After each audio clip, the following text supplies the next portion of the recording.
So there are times when I'll do just little quick projects in the garage, things that are like, you know, they help bring up the standard of living sort of thing when you're working around the garage and stuff. So one thing I managed to do was I managed to find some foam like this, just some stuff that was kicking around at work that came out of a box. So I realized that with this set of wrenches that I got for Christmas, there's no real holder or drawer for them. But I've got drawers in my rolling tool chest that are vacant. So what I'm going to do is I'm just going to do a quick DIY foam wrench organizer kind of thing.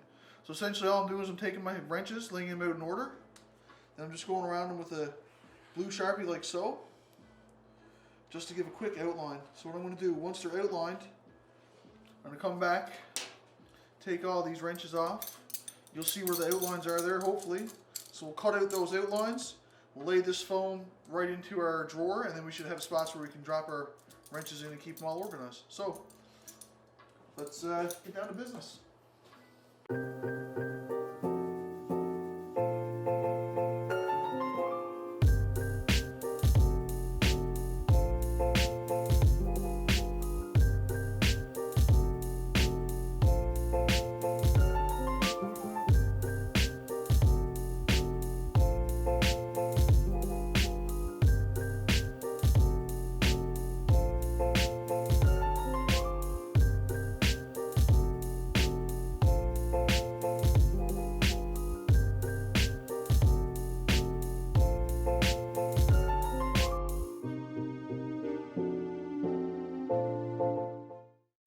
So you can see what I'm doing here is I'm just cutting into the foam, and I'm not cutting all the way down through the foam. I mean, the foam is like 3/4 of an inch thick probably.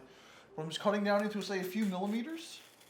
Say, you know, like 1/8 of it, or maybe 3/16 of an inch, 1/4 inch maybe. So we'll just cut down through the closed cell foam. I think that's what it is anyways. It feels like it when it's cutting. We'll cut our little bits out here, following the lines best we can. We just come back and then tear it right out. And it seems to tear it relatively easy. The other ones did. There we go. Just grab on a piece and yank it right out. And I mean, it's not going to be super even inside where you're tearing it out, but you know, you drop a wrench in there, bam. Your wrenches ain't going anywhere when you open and close your drawers. And it looks half decent. So if you do end up trying something, I just want to show you the difference between using a blade that's been around for a while and a brand new one. So I just went and grabbed a new one out of the pack of blades I have.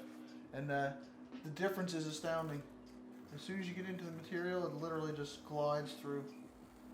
So there you have it. That's our quick little 5-minute DIY for this time. I want to thank you guys for watching, and we'll see you in the next one.